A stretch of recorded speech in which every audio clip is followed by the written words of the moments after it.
So he's saying 2023 Ram Navami. It's a Hindu festival of birth of Ram. So they celebrate the birth of Ram, and they walk around chanting Jai Shri Ram, or like those kind of slogans. People kind of like Bara Rabiul Awwal. Do they do that in Iran? Bara Rabiul Awwal, the day Prophet Muhammad was born? No. So do they celebrate his birthday? Okay, so in Pakistan they do.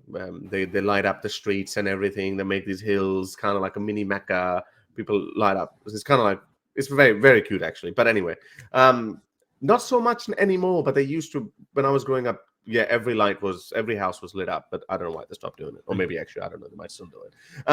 What's the question though? So they do that. No, I'm just going with it. We'll fill it up. So that's the festival. That's a Ram celebration. Now it has turned out to be one of the bloodiest and hate-filled riots, stone pelting, property damage, etc., and anti-Muslim rants, violence against Christians, etc. That's partly true because I have also seen videos of Muslims pelting stones on Hindu pilgrims as well. When was this? Mainly in West Bengal, but it's happening all across India because everywhere they celebrate Ram's birthday. So, but again, like it happens every year. I think it happened on Friday or Saturday. It happened on Friday. Okay. So a couple of days ago it happened. So I think there might even be some. Let me show you. West Bengal violence. There might still be some videos on that. So there are a lot of such videos that have come out. It's not just Hindus. Hindus are the instigators. Well, in some cases, I'm sure there would be instigators, but it's everywhere. I've also seen videos of Hindus. These pilgrims. They go in front. They turn up in front of mosques and they're chanting Jai Shri Ram and dancing and they're basically being nuisance. And also sometimes when they're just going through a normal Muslim neighborhood and then Muslims from the rooftops are throwing rocks and stones at them. So yeah, it's a shit show. I think India's turning into a mess. It's just like who can up each other. And Muslims have played a major role in radicalizing Hindus as well. I have to say this. It's like every time this has become their common argument that they don't let anything they don't let you say anything against Muhammad. Why should we let them say anything against Ram? They celebrate Muhammad. Why shouldn't we celebrate Ram even more? So they weren't this celebratory towards their own Hindu religion, but they have become more radicalized about the Hindu faith. But I guess, yeah, it's like getting.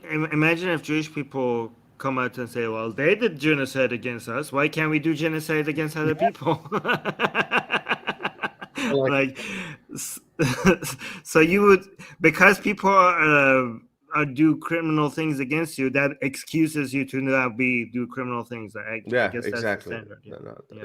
That's right. So there is a video. I don't think I can play this. Yeah, no, I can't play this. I think. Too bloody. I think I've given you. No, actually, I think that there's no blood or gore. I think I just show you. Is it beating? No. Are people being beaten? No one's being beaten. It just shows you. Okay. I'm not going to play any video. I'm not going to play the audio, but I'm just going to show you like some of this chaotic scenes. Like you can see these people pelting stones. There's 7 states. This is Ram Navami violence in 7 states. It's unrest and just people ransacking, torching things, turning things upside down. This is Madhya Pradesh. Oh wow! And look at this. And I'm not gonna accept that it's only one community. I think it's happening from both sides, but we don't know. No. Anyway, I think. Great job, guys. Religion. That's what religion is. I'm gonna blame religion in its entirety. Yeah. This is how you celebrate religion, by destroying property and committing violence. Amazing. This is the true nature of religion. Thank you for demonstrating it. Imagine, take your country, just turn your country into shithole country as well. Yeah, hellhole. Yeah, good job, guys. Keep going at it. Like India has so much potential, right? And you guys are just holding it back. India is supposed to become a superpower in everything, in human rights, in culture, in economics, and you guys are just standing in the way. But yeah, keep doing that. Keep using your religious values as a way to hold everyone else back. Amazing. You know that there's this global trend of rising nationalism everywhere, all around the world, even in the West, and India is not immune from that either. But India is such a divided, multi-religious or multi-intercultural country. Do you think that the nationalism is not just, it's not nationalism strictly in the sense of what we saw after the French Revolution, where people are more tribal about the nation states, but also people have become more tribal about the religious identities. Muslims never let it go, but other religions are becoming like that too. We've seen the hints of that amongst Buddhists, who are or have been otherwise not very tribal when it comes to Buddhism. They might be tribal over other regions, but when it comes to their Chinese identity or whatever, they might be tribal over that, but never really about their religion, or as much as they are becoming now. We've seen some hints of it. But Hindus, they're also becoming Hindu nationalists. Isn't that a clear example of how religions destroy?